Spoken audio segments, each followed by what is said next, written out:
ईशा को नींद नहीं आ रही थी। उसे काजल की बातें सोने नहीं दे रही थी। उसने मेरे जीव जंतुओं के बारे में ऐसे कैसे बोला?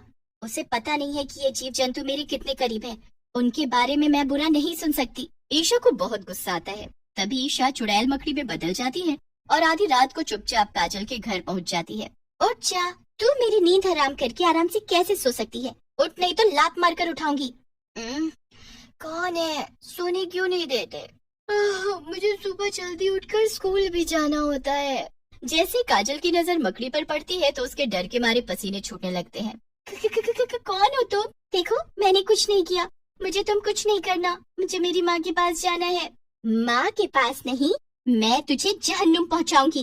काजल भागने की कोशिश करती है, तभी पीछे से मकड़ी अपने जाले से उसे बांध देती है, पूरा ऊपर से नीचे तक, और उसे उठाकर जंगल में ले जाती है। जिस गुफा में उसे किसी कीड़े ने काटा था, बस वहीं फेंक देती है।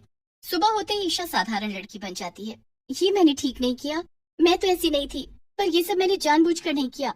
अब मैं किसे बताऊं कि मैं एक मकड़ी बन जाती हूँ? कौन मेरी बात पर यकीन करेगा? मैंने काजल के साथ सही नहीं किया। अगर ये बात किसी को पता चली तो मेरे लिए ठीक नहीं होगा। मुझे चुप रहना होगा। ईशा क्लास में चुपचाप पढ़ रही थी, तभी पीछे बैठा अंकुर चुपचाप ईशा की किताब पर बहुत सारी स्याही डाल देता है। ये तुमने क्या किया? देखो, मेरी सारी किताब खराब कर दी तुमने। अब मैं कैसे पढ़ूंगी? क्या बात है, कैसे शोर मचा रखा है तुमने? टीचर जी देखो ना, अंकुर ने क्या किया। इसने मेरी किताब खराब कर दी सारी। मैंने कुछ नहीं किया, ये उसने खुद किया है और नाम मुझ पर लगा रही है। वैसे भी पता नहीं आजकल इसका ध्यान कहाँ रहता है। ईशा, ध्यान रखा करो जरा। ईशा सब जानती थी कि ये सब अंकुर नहीं किया है। ईशा जब अंकुर को वॉशरूम जाते देखती है तो वो भी उसके पीछे पीछे चली जाती है। अंकुर वॉशरूम में हाथ धो ही रहा होता है कि तभी सामने लगे शीशे पर उसे एक मकड़ी चलती दिखाई देती है। तभी वो मकड़ी धीरे धीरे बड़ी होती जाती है। ये क्या है? ये मकड़ी तो बड़ी होती जा रही है और ये तो चुड़ैल जैसी दिखती है। मुझे भागना होगा यहाँ से। मकड़ी फौरन अंकुर का पैर जाले से बांध देती है, उसे भागने नहीं देती। गलत करने पर सजा तो मिलनी चाहिए ना, और तुम्हारी सजा यही है कि तुम मेरे इस जाले में ऐसे ही बंधे रहोगे।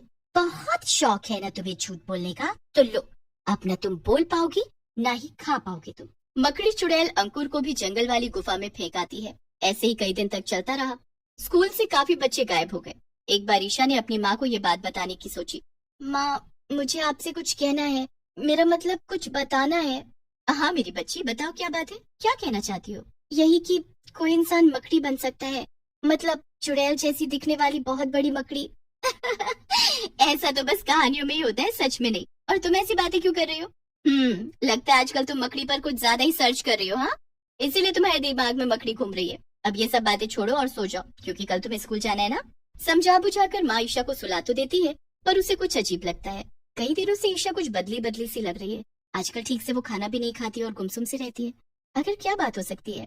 अगले दिन स्कूल के स्टोर रूम में ईशा चुड़ैल मकड़ी बनकर बैठी थी और उसके हाथों में शुभ की गर्दन थी। तुम्हें पता नहीं कि मेरा कांटा सांप से भी ज्यादा जहरीला होता है। अगर तुम जरा भी हिले तो मैं तुम्हें काट खाऊंगी और तुम्हारे टुकड़े टुकड़े करके जंगल में फेंक दूंगी।